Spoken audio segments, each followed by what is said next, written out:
Hi అండి, నమస్తే. నేను శ్రీలత పోరంకిస్ గార్డెన్ ఛానల్కి స్వాగతం. ఈరోజు మన గార్డెన్ ఛానల్లో పాలకూర గురించి తెలుసుకుందాం అండి. పాలకూర బాగా రావాలి, ఎక్కువ శాతంలో మనం పాలకూరని పండించుకోవాలి అంటే ఎలాంటి ప్రికాషన్స్ తీసుకోవాలి, మట్టి మిశ్రమం ఎలా ఉండాలి అంతా కూడా నేను క్లియర్గా చెప్తాను ఈ వీడియోలో. రండి. మరి పాలకూరకి మట్టి మిశ్రమం ఎలా ఉండాలి అంటే మట్టి ఒక పోర్షను, కంపోస్ట్ వర్మీ కంపోస్ట్ కావచ్చు, కౌడంగ్ కావచ్చు, మేక ఎరువు కావచ్చు, ఏదైనా మీ దగ్గర ఉన్న ఎరువు ఒక పోర్షను, కోకోపిట్ ఒక పోర్షను, ఒక 2 దోసెళ్ళంతా ఇసుక, ఒక పెద్ద 100 రూపీస్ టబ్లో వేసుకోండి, లేదంటే పెద్ద సైజు గ్రో బ్యాగ్లో వేసుకున్నా సరే ఇసుక ఖచ్చితంగా ఒక 2 దోసెళ్ళంతా వేసుకుని అంతా మిక్స్ చేసుకున్న మట్టి మిశ్రమం రెడీగా పెట్టుకోవాలి. నెక్స్ట్ వచ్చి విత్తనాలు ఎలా నాటుకోవాలి. పాలకూర విత్తనాలు చూపిస్తాను రండి.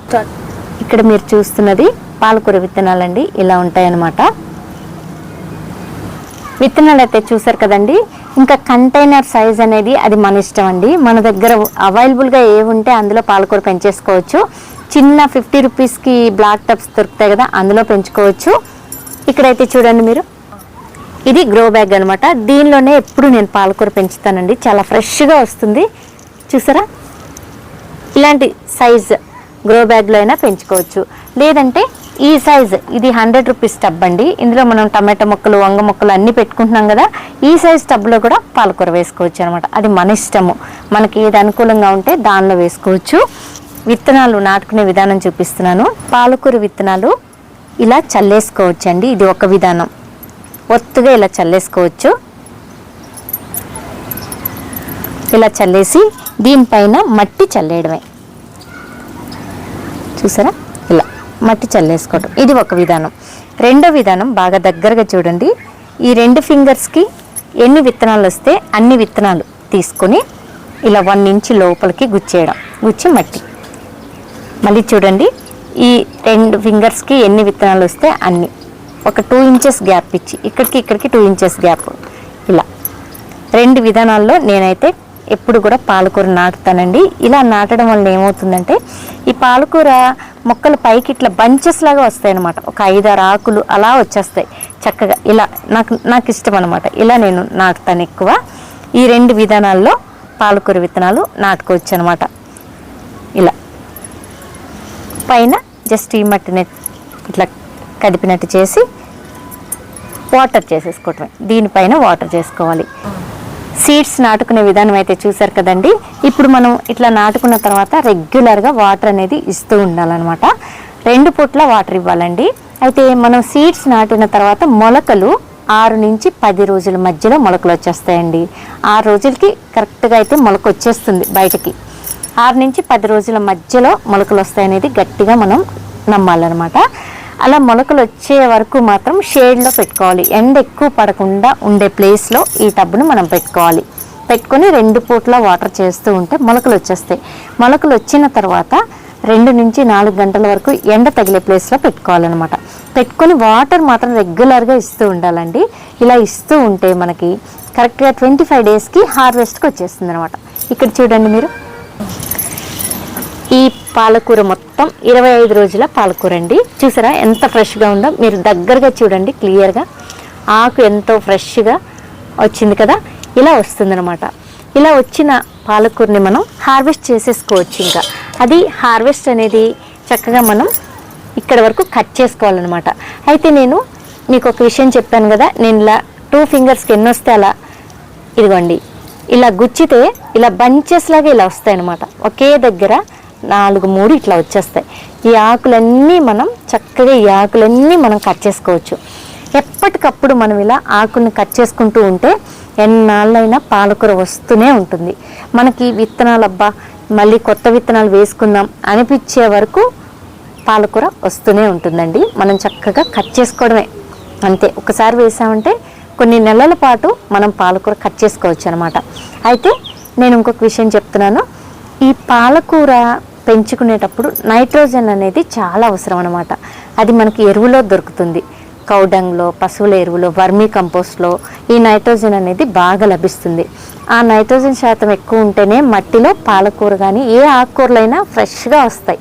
ఎప్పుడైనా సరే ఈ పాలకూరని కట్ చేసుకొని హార్వెస్ట్ చేసేసుకున్న తర్వాత ఈ గ్రో బ్యాగ్కి అయితే ఒక 2-3 గుప్పిళ్ళంతా ఎరువు మీ దగ్గర ఏది అవైలబుల్గా ఉంటే ఆ ఎరువుని ఖచ్చితంగా ఇస్తూ ఉండాలి. అలా ఇస్తూ ఉంటే మళ్ళీ ఆకులు వస్తాయి. ఒక 15 రోజులకి మళ్ళీ ఆకులు వస్తాయి కదా, ఆకులు వచ్చిన తర్వాత మళ్ళీ ఒక 2 గుప్పిళ్ళంతా ఎరువు ఇస్తూ ఉండాలి. మనం టెర్రస్ గార్డెన్ మీద కదా మనం ఈ గ్రో బ్యాగ్లో పెంచుకుంటున్నాం కాబట్టి ఖచ్చితంగా ఈ ఎరువులు అనేది ఇస్తూ ఉండాలండి. అదే భూమిలో అంటే కనుక భూమి సారవంతంగా ఉంటుంది కాబట్టి అందులో చక్కగా వస్తూ ఉంటాయి. మనం ఇలా ఒక గ్రో బ్యాగ్లో మాత్రమే కొంత మట్టి వేసుకుని ఆకుకూరలు పెంచుకునేటప్పుడు ఖచ్చితంగా మనం ఈల్డ్ తీసుకున్నప్పుడల్లా మళ్ళీ మనం ఎరువు ఇస్తూ ఉండాలి. ఇది మాత్రం గట్టిగా గుర్తుపెట్టుకోండి. ఇప్పుడైతే నేను హార్వెస్ట్ చేసైతే మీకు చూపిస్తాను. ఈ గ్రో బ్యాగ్లో ఒక కుండీ చిక్కుడు మొక్క వచ్చిందండి. నేనైతే దీన్ని తీయడం ఇష్టం లేదు. అయినా ఎలా వస్తుందో ఈ గ్రో బ్యాగ్లో కూడా కుండీ చిక్కుడు పెంచుకోవచ్చా చూద్దాం అనేసి దీన్ని ఇలాగే ఉంచేసాను. ఇది కుండీ చిక్కుడు అనమాట. చక్కగా చిక్కుడుగాయలు వస్తాయి దీని నుంచి, అందుకే దీన్ని ఇలా ఉంచేసాను.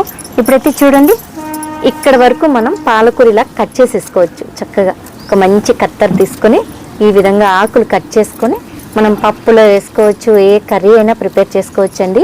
మనం ఆర్గానిక్గా పండించుకుంటున్న ఈ పాలకూర చాలా హెల్తీగా ఉంటుంది, చాలా ఈజీగా కుక్ అయిపోతుంది, హెల్త్కి అయితే చాలా మంచిదనమాట. చూసారా, ఇలా కట్ చేసేసుకోవడమే. చూడండి ఎంత ఫ్రెష్గా ఉందో ఆకు, మనం పండించుకున్న పాలకూర.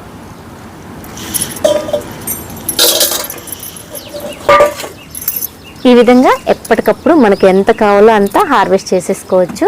మళ్ళీ ఒక్కసారి ఎరువిస్తూ ఉండాలన్నమాట. ఈ గ్రో బ్యాగ్లో ఆకుకూర అంతా మనం హార్వెస్ట్ చేసుకున్న తర్వాత ఒకసారి ఎరువిస్తే మళ్ళీ చక్కగా ఫ్రెష్గా చాలా పుష్కలంగా మంచిగా వస్తుంది అన్నమాట పాలకూర. చూసారా, ఇలాంటివి 2 లేక 3 గ్రో బ్యాగుల్లో పాలకూర ఎక్కువగా వాడతాము ఇంట్లో అనుకునే వాళ్ళు, బాలింతలు ఇలా ఉన్న వాళ్ళైతే 2-3 గ్రో బ్యాగుల్లో వేసుకున్నారనుకోండి, రెగ్యులర్గా పాలకూర అనేది వస్తుందన్నమాట. ఎప్పుడు ఒకటి అయిపోగానే ఒక టబ్బు రెడీగా ఉంటుంది. ఒక 1 వీక్ వ్యవధిలో ఈరోజు ఒక గ్రో బ్యాగ్లో పాలకూర వేస్తే 1 వీక్ ఆగి ఇంకొక గ్రో బ్యాగ్లో వేసుకుంటే చక్కగా ఎప్పుడు కూడా పాలకూర ఉంటుంది. ఎక్కువ క్వాంటిటీలో వాడుకోవచ్చు. ఫుల్ ఐరన్ కంటెంట్ ఉంటుంది ఇందులో, ఫైబర్ కాబట్టి మనకి రక్తహీనతతో బాధపడే వారికి ఈ పాలకూర చాలా మంచిదండి. కాబట్టి రెగ్యులర్గా ఎదిగే పిల్లలకు కూడా చాలా అవసరం అనమాట. పాలకూర ఖచ్చితంగా వాళ్ళకి ఏదో ఒక విధంగా ఫుడ్లో చేర్చాలి. పప్పులో వేసి కానీ, పులుసు కూర వండి కానీ, ఏదో ఒక విధంగా పాలకూర వాళ్ళకి, లేదంటే పన్నీర్తో కలిపి కానీ ఈ విధంగా పిల్లలకి అలవాటు చేసేయాలండి పాలకూర తినడం. మనకి పోరంకీస్ కిచెన్ అనే ఛానల్ కూడా ఉంది కదండి. ఇంతవరకు తెలియని వారు ఎవరైనా ఉంటే ఆ ఛానల్ని కూడా సబ్స్క్రైబ్ చేసి చూడండి. అందులో పాలక్ పన్నీర్, మన గార్డెన్లో వచ్చిన పాలకూరతోనే పన్నీర్ కర్రీ వీడియో ఒకటి ఉంది, చూడండి. లింక్ని నేను డిస్క్రిప్షన్లో ఇస్తాను. ఈ విధంగా ఈ పాలకూర అంతా హార్వెస్ట్ చేసేసుకున్న తర్వాత మళ్ళీ ఒకసారి మనం ఎరువు అనేది ఇస్తూ ఉండాలి. అయితే ఈ పాలకూరకి వాటరింగ్ అనేది ఎక్కువ వాటర్ కూడా చేయకూడదు, అలానే తక్కువ ఉండకూడదు, మాయిశ్చర్ ఉండేలాగా చూసుకోవాలి. ఎప్పుడు గ్రో బ్యాగ్లో మాయిశ్చర్ అనేది ఉండాలండి, అదొకటి చెక్ చేసుకుంటూ ఉండాలి. అప్పుడు పాలకూర చాలా ఫ్రెష్గా పెరుగుతూ ఉంటుంది.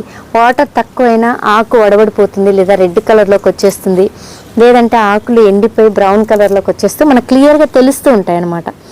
ఆకు పాడైపోతూ ఉంటుంది. లేతవి కూడా నేను హార్వెస్ట్ చేసేస్తున్నాను, ఎందుకంటే ఒక్కసారి మనం ఎరువు ఇచ్చేసుకోవచ్చు అనమాట. ఒకరోజు ఆగి చక్కగా ఎరువు ఇచ్చి వాటర్ పెట్టేసామనుకోండి, అంతే మళ్ళీ వస్తూనే ఉంటుంది. ఎక్కువ ఏం మనం ఎరువు ఇవ్వాల్సిన అవసరం లేదండి. ఒక గుప్పడు, ఈ చేత్తో 2 గుప్పులు ఇలా చల్లేసి వాటరింగ్ చేసేస్తే చాలు, బ్రహ్మాండంగా వస్తుంది. సుమారుగా నెలకు ఒక్కసారో 20 రోజులకు ఒకసారో ఇస్తూ ఉంటే మళ్ళీ వస్తూనే ఉంటుంది. పాలకూర ఎప్పుడు కూడా వస్తూనే ఉంటుంది. ఎప్పటికప్పుడు మనకు ఎంత కావాలో అంతే హార్వెస్ట్ చేసుకోవచ్చు. చూసారా,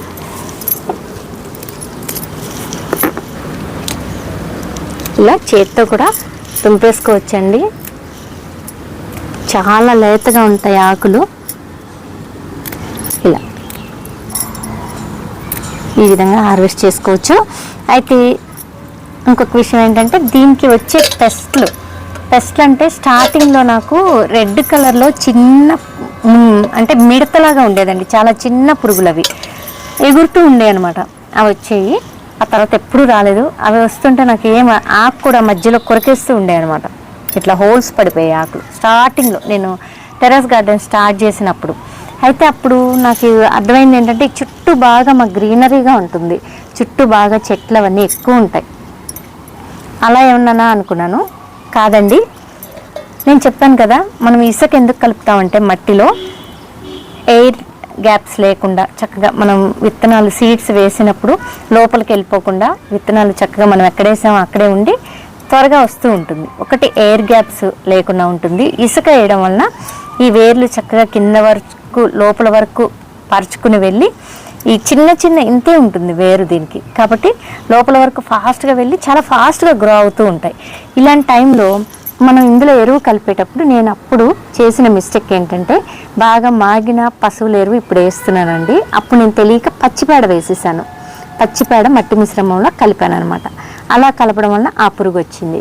అది ఒక్కటే నేను ఫేస్ చేసిన ప్రాబ్లం అండి. ఆ తర్వాత నేను తెలుసుకొని మళ్ళీ పెండ తెప్పించి, మీకు ఆ ప్రాసెస్ అంతా వీడియోస్ ఉన్నాయి చూడండి, పెండ తెప్పించి బాగా ఒక 6 months పాటు ఎండనిచ్చి ఆ తర్వాతే మనం ఈ టబ్స్ అన్నిటిలో ఫిల్ చేసాం అనమాట. అంతా ఇట్లా మనం అదొక్కటేనండి నేను ఫేస్ చేసిన. దీనికి పెద్ద పెస్ట్లు అయితే ఏం రావు. ఎక్కువ ఓవర్ రెయిన్స్ బాగా ఎక్కువ పడుతూ అలాంటి టైంలో ఆకు కొంచెం ఇట్లా బ్రౌన్ కలర్లోకి వెళ్ళిపోయి పాడైపోద్ది, కుళ్ళిపోయి ఆకు తొందరగా పాడవుతుంది. అలా అందుకని చెప్పి అట్లాంటి టైంలో ఇది కొంచెం జరిపేసుకోవాలి. గ్రో బ్యాగ్ కాస్త నీడకి జరిపేసుకుంటూ ఉండాలన్నమాట. ఎక్కువ వాటర్ మరీ కంటిన్యూస్గా 3-4 days వాటర్ పడిపోతూ ఈ గ్రో బ్యాగ్లో అట్లా ఉన్నా కూడా కుళ్ళిపోతుంది అంతే. అంతకు మించి ఏమి ప్రాబ్లమ్స్ అయితే ఉండవండి. ఇంకోటి ఇసుక వేయడం వల్ల ఏంటంటే డ్రైనేజ్ సిస్టమ్ బాగుంటుంది ఇసుక కలపడం వల్ల ఈ మట్టిలో. ఇంతేనండి ఇప్పటివరకు అయితే నేను ఫేస్ చేసింది అదొక్కటే, ఆ పురుగు ఒక్కటే. అంతకుమించి ఏం ప్రాబ్లం ఉండదు. మనం పాలకూర చాలా ఈజీగా పెంచుకోవచ్చు అనమాట. మనం సీడ్స్ వేసిన తర్వాత 25 daysకే ఈ విధంగా హార్వెస్ట్ అయితే చేసుకోవచ్చు. చూసారా, పాలకూరకి సంబంధించిన డీటెయిల్డ్ వీడియో అయితే ఇదే. మట్టి మిశ్రమం చెప్పాను, విత్తనాలు నాటుకునే విధానం చూపించాను, మనం హార్వెస్ట్ ఏ విధంగా చేసుకోవాలో అంతా క్లియర్గా చెప్పాను కదా. వీడియో అయితే ఇదేనండి. మీకు ఈ వీడియో అర్థమైందని అనుకుంటున్నాను. అంతేకాదు నేను చేసే ఈ వీడియోస్ వల్ల ఒక్కళ్ళిద్దరికి ఉపయోగపడినా నేను చాలా హ్యాపీ ఫీల్ అవుతాను అనమాట. అందుకే రెగ్యులర్గా ఒక్కొక్క వెజిటబుల్ మీద ఒక్కొక్క ఆకుకూర మీద నేను క్లియర్గా డీటెయిల్డ్గా 2 yearsలో నేను తెలుసుకున్నవన్నీ కూడా వీడియో రూపాన మీకు తెలియజేస్తున్నాను. మరి ఈ వీడియో కనుక మీకు నచ్చితే పోరంకిస్ గార్డెన్ ఛానల్ని సబ్స్క్రైబ్ చేయండి. ఖచ్చితంగా ఒక లైక్ అయితే ఇవ్వండి. మీరు ఇచ్చే ఒక లైక్ వల్ల ఈ వీడియో ఒక 10 మందికి షేర్ అవుతుంది. Okay, thanks for watching. నమస్తే.